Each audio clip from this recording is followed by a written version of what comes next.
नमस्कार, आकाशवाणी से प्रस्तुत है समाचार संध्या।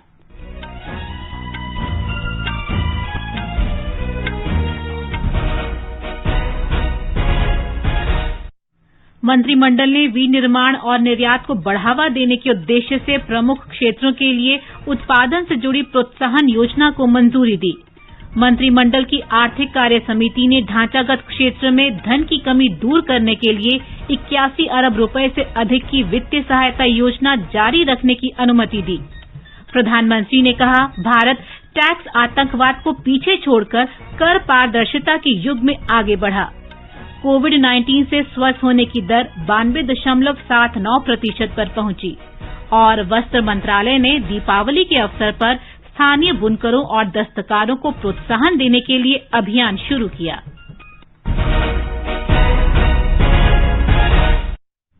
समाचार संध्या में मुकेश कुमार के साथ मैं प्रियंका अरोड़ा। कोविड-19 महामारी के खिलाफ देश एकजुट होकर लड़ रहा है। आप भी हमारे साथ सुरक्षा और बचाव के 3 आसान एहतियाती उपायों का संकल्प लें। मास्क पहनें, 2 गज दूरी है जरूरी, सुरक्षित दूरी बनाए रखें, हाथ और मुंह साफ रखें। अब समाचार विस्तार से। केंद्रीय मंत्रिमंडल ने देश की विनिर्माण क्षमताओं और निर्यात को बढ़ावा देने के लिए 10 प्रमुख क्षेत्रों के लिए उत्पादन से जुड़ी प्रोत्साहन योजना PLI को मंजूरी दे दी है। इनमें दूरसंचार और नेटवर्किंग उत्पाद, औषधि उद्योग, मोटर वाहन और उसके कलपुर्जे, कपड़ा और उससे जुड़े उत्पाद तथा खाद्य उत्पाद शामिल हैं। मंत्रिमंडल की बैठक के बाद आज सूचना और प्रसारण मंत्री प्रकाश जावड़ेकर ने पत्रकारों को बताया कि ये योजना भारतीय निर्माताओं को विश्व स्तर पर प्रतिस्पर्धी बनाएगी, निवेश को आकर्षित करेगी और निर्यात को प्रोत्साहित करेगी। मोदी सरकार ने यह फैसला किया कि 10 उत्पादन के प्रमुख क्षेत्रों में उत्पादन आधारित प्रोत्साहन राशि यानी प्रोडक्शन लिंक्ड इंसेंटिव दिया जाएगा, लगभग 2 लाख करोड़ का। ये उत्पादन भी बढ़ाएगा, निर्यात भी बढ़ाएगा और रोजगार भी बढ़ाएगा। आत्मनिर्भर भारत को साकार करने की दृष्टि से ये निर्णय महत्व का होगा। भारतीय वाणिज्य और उद्योग परिसंघ फिक्की ने कहा है कि 10 क्षेत्रों के लिए घोषित उत्पादन से जुड़ी प्रोत्साहन योजना से विनिर्माण क्षेत्र को काफी बढ़ावा मिलेगा। फिक्की के अध्यक्ष संगीता रेड्डी ने कहा कि इस योजना के तहत आने वाले क्षेत्रों में प्रौद्योगिकी की महत्वपूर्ण भूमिका है और ये देश में रोजगार सृजन के दृष्टिकोण से भी महत्वपूर्ण है। उन्होंने कहा कि भारतीय अर्थव्यवस्था न केवल घरेलू बाजार के नजरिए से इन क्षेत्रों को बहुत बड़ा अवसर प्रदान करती है, बल्कि इन उत्पादों के लिए भारत को निर्यात का प्रमुख केंद्र भी बनाती है।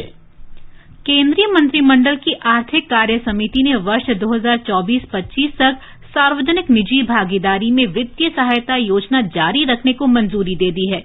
इसके लिए 81 अरब रुपए आवंटित किए गए हैं।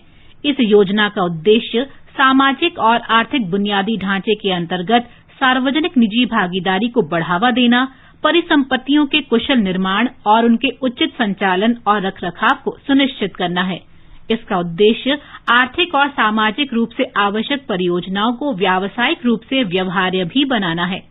आज नई दिल्ली में मंत्रिमंडल की बैठक के बाद वित्त मंत्री निर्मला सीतारामन ने कहा कि इस धनराशि का उपयोग जल शोधन, जल आपूर्ति, अपशिष्ट प्रबंधन, स्वास्थ्य और शिक्षा जैसे क्षेत्रों में किया जाएगा। Continuation of a scheme which exists, but also revamping it to an extent that the financial support which has been extended all these years from 2006 of providing a viability gap fund for economic infrastructure will now be extended even for social infrastructure. Social sector activities which relate to wastewater treatment, water supply, solid waste management and health and education sectors. So in these sectors, if there are projects through which private participation can be sought, with this we expect to be able to quickly ramp up social infrastructure in this country. केंद्र सरकार परियोजना लागत का 30% खर्च वहन करेगी और 30% खर्च राज्य सरकार या योजना का प्रायोजक केंद्रीय मंत्रालय वहन करेगा। ये योजना 1 महीने के अंदर लागू हो जाएगी। प्रधानमंत्री नरेंद्र मोदी ने कहा है कि भारत कर आतंकवाद के ठप्पे को पीछे छोड़कर पारदर्शिता के युग में आगे बढ़ गया है। श्री मोदी ने कहा कि निरंतर सुधार, कार्य प्रदर्शन और कायाकल्प की नीति की दिशा में सरकार के लगातार प्रयासों से ये संभव हुआ है। पहले की सरकारों के समय शिकायतें होती थी, टैक्स टेररिज्म, चारों तरफ यही शब्द सुनाई देता था। आज देश उसे पीछे छोड़कर टैक्स ट्रांसपेरेंसी की तरफ बढ़ रहा है। टैक्स टेररिज्म से टैक्स ट्रांसपेरेंसी का ये बदलाव इसलिए आया है क्योंकि हम रिफॉर्म, परफॉर्म और ट्रांसफॉर्म के अप्रोच के साथ आगे बढ़ रहे हैं। हम रिफॉर्म कर रहे हैं रूल्स में, प्रोसीड्यूर्स में, और इसमें टेक्नोलॉजी की भरपूर मदद ले रहे हैं। हम परफॉर्म कर रहे हैं साफ नीयत के साथ, स्पष्ट इरादों के साथ, और साथ ही साथ हम टैक्स एडमिनिस्ट्रेशन के माइंडसेट को भी ट्रांसफॉर्म कर रहे हैं।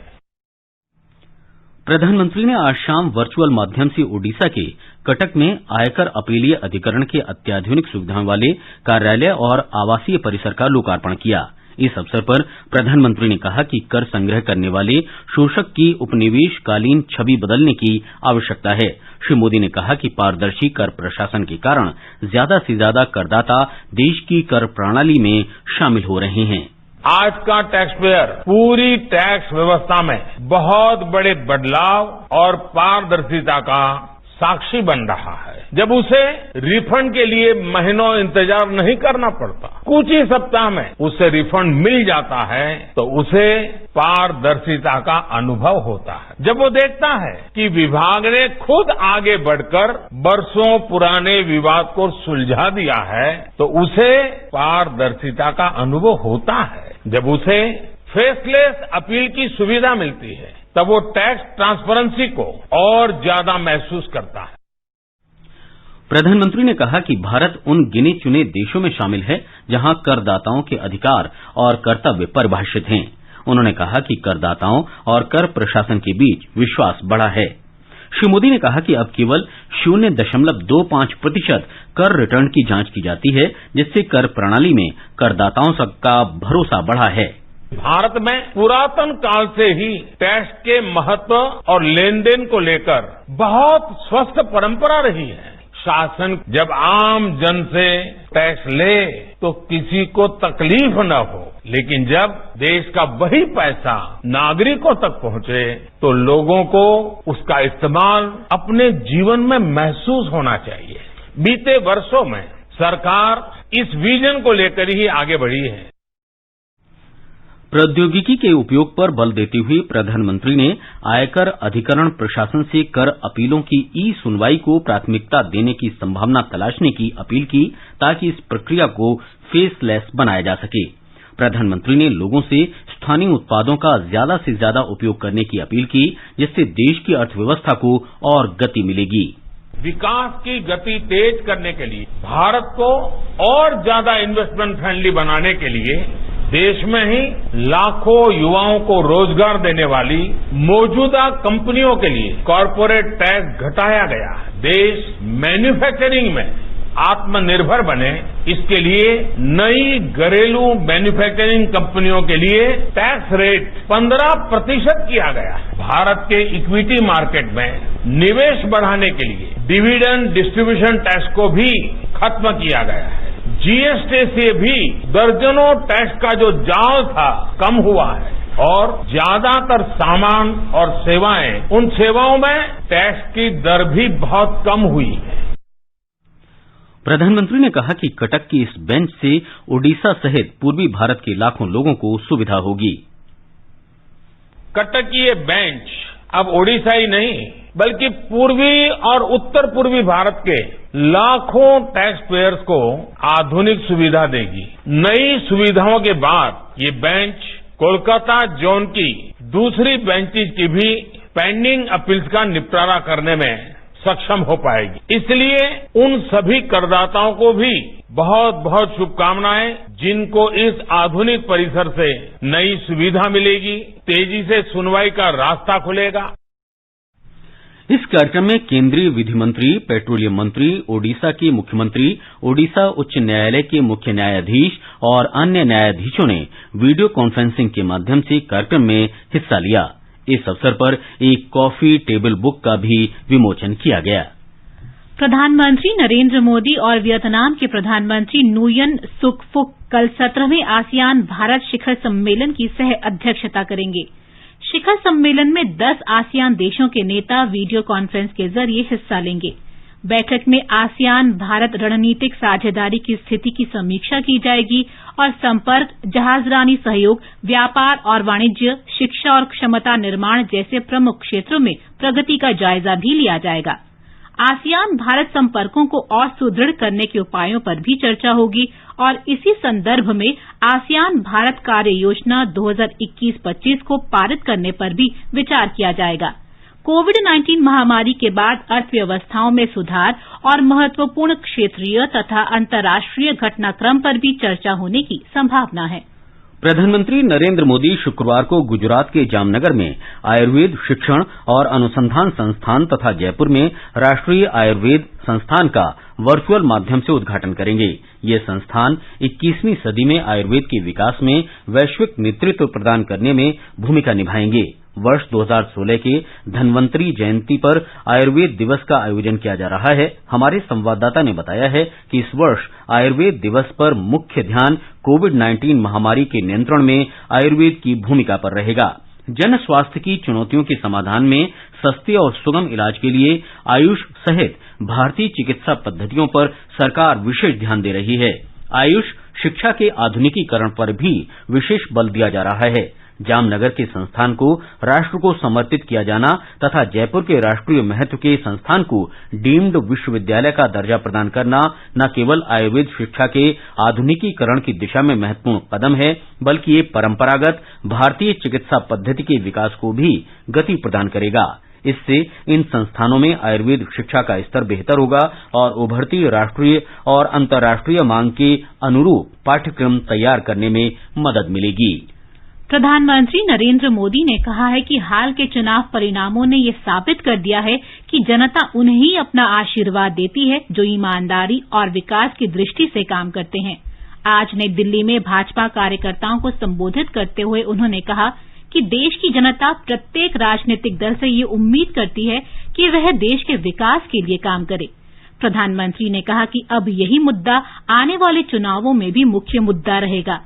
इस अवसर पर भाजपा अध्यक्ष जेपी नड्डा ने कहा, आदरणीय प्रधानमंत्री जी का लाखों करोड़ों कार्यकर्ता की ओर से जहां मैं वंदन करता हूं, अभिनंदन करता हूं, वहीं जो उन्होंने अथक प्रयास देश और समाज को आगे बढ़ाने के लिए किया है, वह सच में देश को एक नई दृष्टि और दिशा देने वाला है। और इन चुनाव में बिहार समेत जिस तरीके की जीत भारत की जनता ने और बिहार की जनता ने दिया है, उसके लिए कोटि कोटि धन्यवाद। और माननीय प्रधानमंत्री जी के अथक प्रयास के कारण लोगों ने जो जन समर्थन दिखाया है, उसके लिए भी बहुत बहुत धन्यवाद। ये समाचार आकाशवाणी से प्रसारित किए जा रहे हैं। ताजा समाचार जानने के लिए आप हमारे Twitter handle @AIR News Hindi को फॉलो कर सकते हैं। लो राधा, बारिश से बचने के लिए छाता तो मैं ले आई। डेंगू और चिकनगुनिया से बचने का उपाय वो कौन करेगा? ये तो किसी ने बताया ही नहीं। मैं बताती हूँ। पानी से भरी टंकियों व बर्तनों को अच्छी तरह ढककर रखें। हर सप्ताह कूलर को खाली करके सुखाकर दोबारा भरें। घर व आसपास टूटे बर्तन, डिब्बे, टायर इत्यादि में पानी जमा न होने दें। मच्छरों के काटने से बचने के लिए कॉइल, क्रीम, मशीन आदि का प्रयोग करें। डेंगू के मच्छर दिन में काटते हैं, इसलिए पूरे शरीर को ढकने वाले कपड़े पहने। बुखार हो तो डॉक्टर की सलाह ले। समझ गयी? हाँ, समझ गयी। और अब दूसरों को भी बताऊंगी। ये कुछ आसान उपाय अपनाएं, डेंगू चिकनगुनिया को दूर भगाएं। स्वास्थ्य एवं परिवार कल्याण मंत्रालय, भारत सरकार द्वारा जनहित में जारी। ये आकाशवाणी है। आगे बढ़ने से पहले मुख्य समाचारों पर एक नजर। केंद्रीय मंत्रिमंडल ने विनिर्माण और निर्यात को बढ़ावा देने के उद्देश्य से प्रमुख क्षेत्रों के लिए उत्पादन से जुड़ी प्रोत्साहन योजना को मंजूरी दी। मंत्रिमंडल की आर्थिक कार्य समिति ने ढांचागत क्षेत्र में धन की कमी दूर करने के लिए 81 अरब रुपए के अधिक की वित्तीय सहायता योजना जारी रखने की अनुमति दी। प्रधानमंत्री ने कहा, भारत टैक्स आतंकवाद को पीछे छोड़कर कर पारदर्शिता के युग में आगे बढ़ा। कोविड-19 से स्वस्थ होने की दर 92.79% पर पहुंची और वस्त्र मंत्रालय ने दीपावली के अवसर पर स्थानीय बुनकरों और दस्तकारों के लिए प्रोत्साहन अभियान शुरू किया। देश में कोविड-19 से स्वस्थ होने की दर बढ़कर 92.79% हो गई है।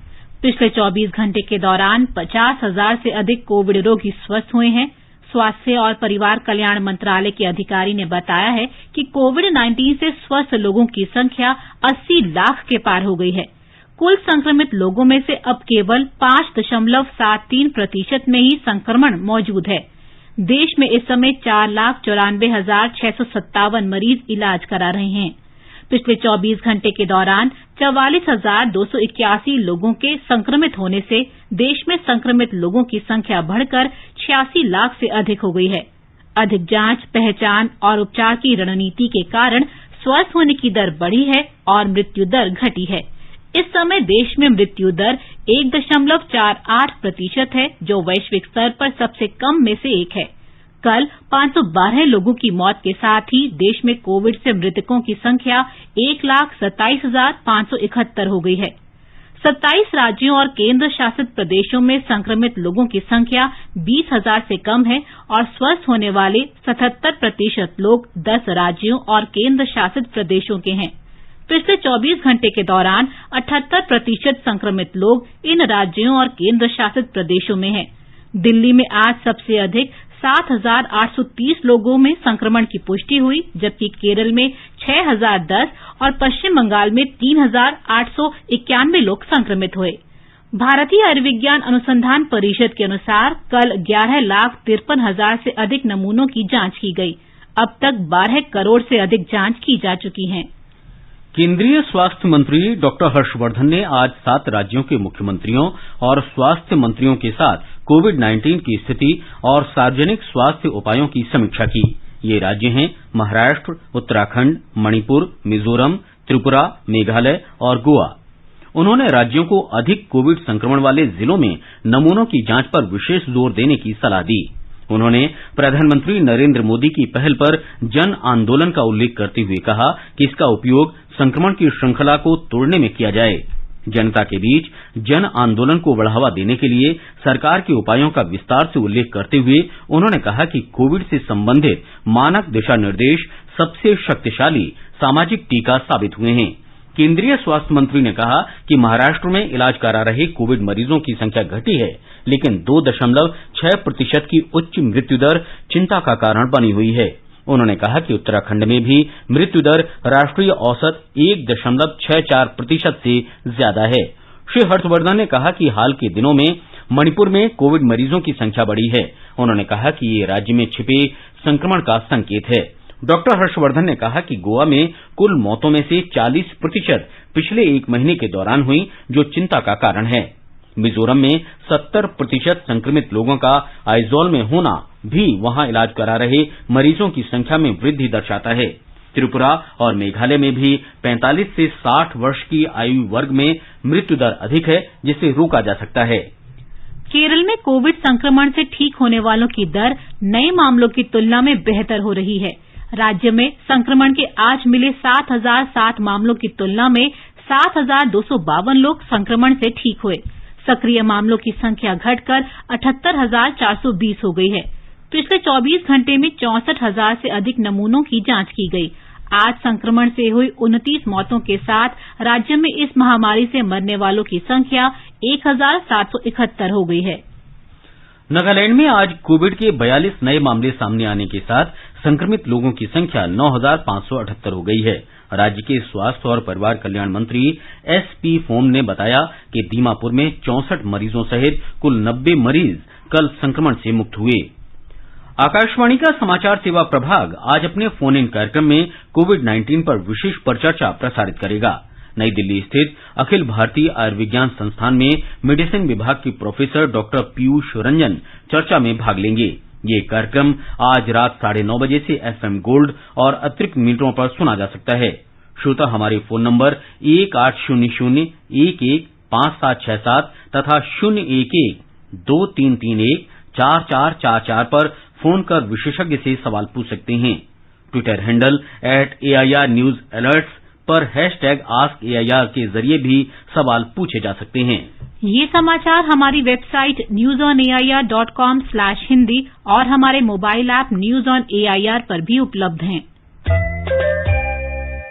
चलो मिलकर एक शुरुआत करें, चलो एक फैसला आज करें, मास्क नहीं तो टोकेंगे, कोरोना को रोकेंगे, चलो एक इरादा करते हैं, चलो कुछ वादा करते हैं, मास्क नहीं तो टोकेंगे, कोरोना को रोकेंगे।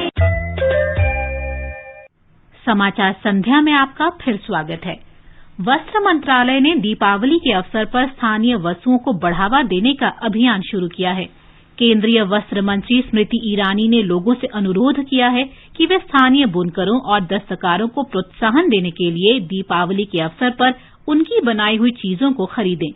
उन्होंने लोगों से ये भी अनुरोध किया है कि वे इन वस्तुओं को उनके विक्रेता के चित्र के साथ #LocalForDiwali पर भेजें। प्रधानमंत्री नरेंद्र मोदी ने देशवासियों से भारतीय उत्पादों का इस्तेमाल करने और इसके बारे में लोगों के बीच जागरूकता पैदा करने की अपील की है। मध्य प्रदेश में हथकरघा विकास निगम ने त्योहार के मौसम में वोकल फॉर लोकल अभियान के अंतर्गत अनूठा प्रयास लोकल फॉर दिवाली हैशटैग शुरू किया है। इस अभियान का उद्देश्य स्थानीय दस्तकारों के उत्पादों को प्रोत्साहन देकर उन्हें आत्मनिर्भर बनाना है। एक रिपोर्ट। हस्तशिल्प विकास निगम द्वारा लोकल फॉर दिवाली हैशटैग अभियान के माध्यम से स्थानीय स्तर पर उत्पादित मिट्टी के दियों, सूती और रेशमी हथकरघा वस्त्रों की विक्रय को बढ़ावा दिया जा रहा है। मध्य प्रदेश हस्तशिल्प विकास निगम के प्रबंध संचालक राजीव शर्मा ने बताया कि मध्य प्रदेश में हस्तशिल्प विकास निगम द्वारा स्थानीय उत्पादों की बिक्री बढ़ाने के लिए सभी सोशल मीडिया प्लेटफॉर्म पर लोकल फॉर दिवाली को साझा किया गया है। निगम द्वारा भोपाल, ग्वालियर, जबलपुर, इंदौर और सागर में दीपोत्सव मेलों का आयोजन भी किया जा रहा है। इन मेलों में कोविड-19 दिशा निर्देशों का पालन करते हुए प्रदेश के हस्तशिल्पी और बुनकर अपने अपने उत्पादों को बेच रहे हैं। संजीव शर्मा, आकाशवाणी समाचार, भोपाल। उत्तर प्रदेश सरकार इस दीपावली पर देश के राष्ट्रपति, प्रधानमंत्री, केंद्रीय मंत्रियों और अन्य विशिष्ट व्यक्तियों को विशेष उपहार के रूप में एक जिला एक उत्पाद योजना के तहत वस्तुएं भेंट करेगी। ये उपहार उत्तर प्रदेश के सभी उत्पादों के रूप में होंगे। प्रधानमंत्री नरेंद्र मोदी के लोकल फॉर दिवाली अभियान की अपील से प्रेरित होकर राज्य सरकार ने ये फैसला लिया है। एक रिपोर्ट।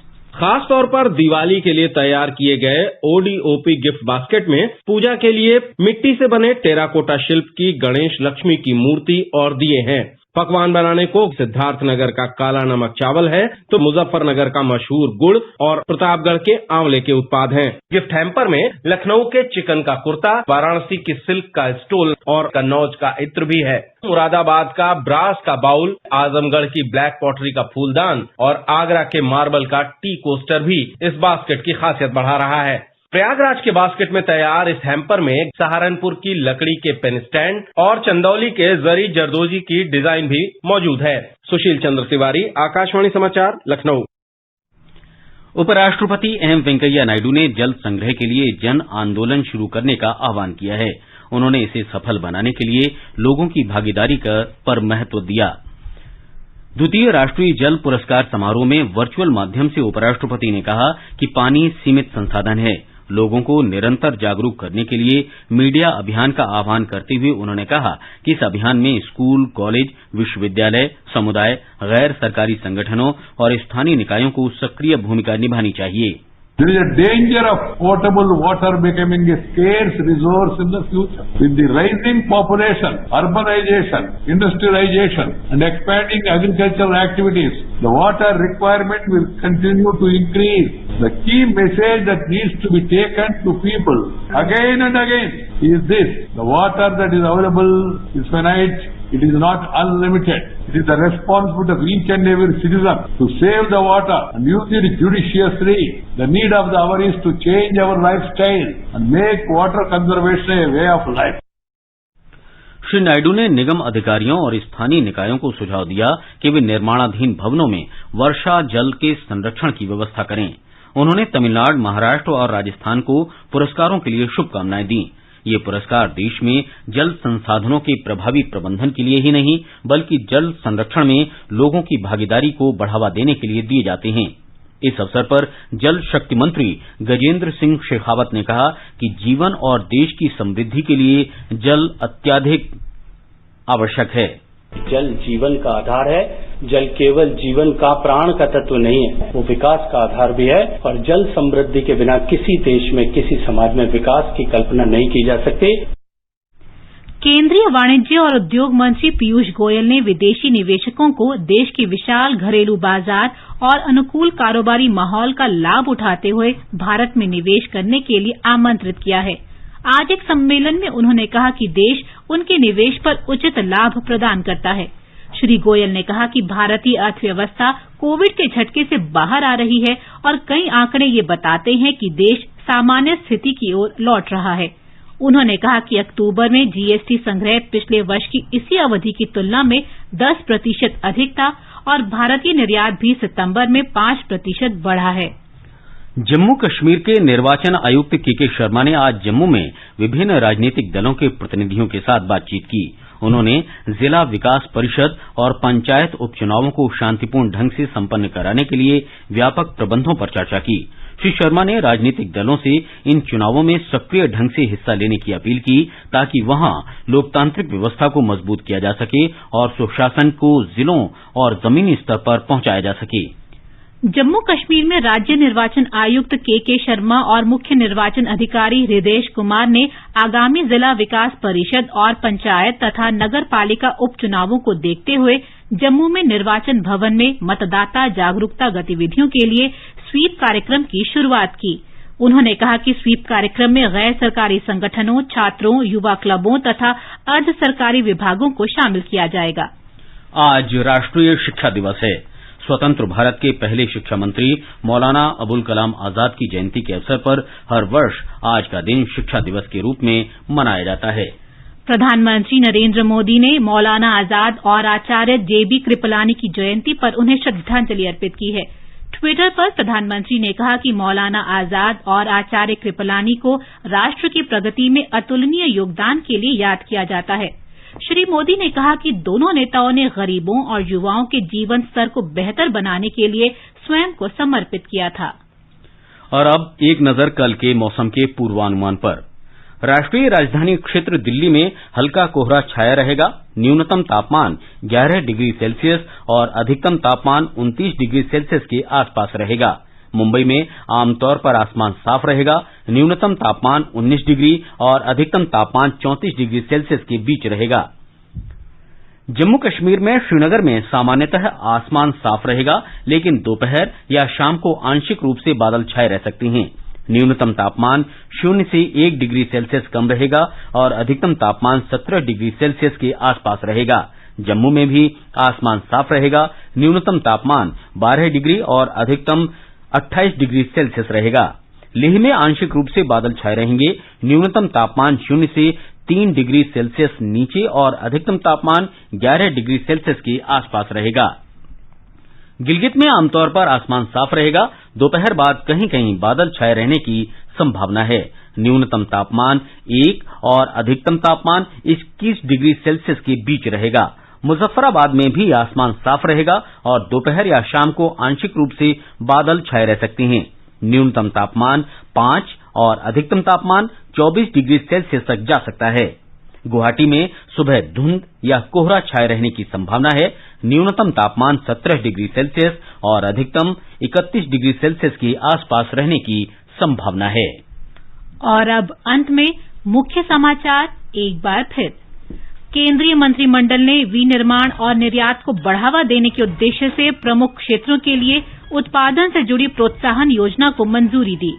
मंत्रिमंडल की आर्थिक कार्य समिति ने ढांचागत क्षेत्र में धन की कमी दूर करने के लिए 81 अरब रुपए से अधिक की वित्तीय सहायता योजना जारी रखने की अनुमति दी।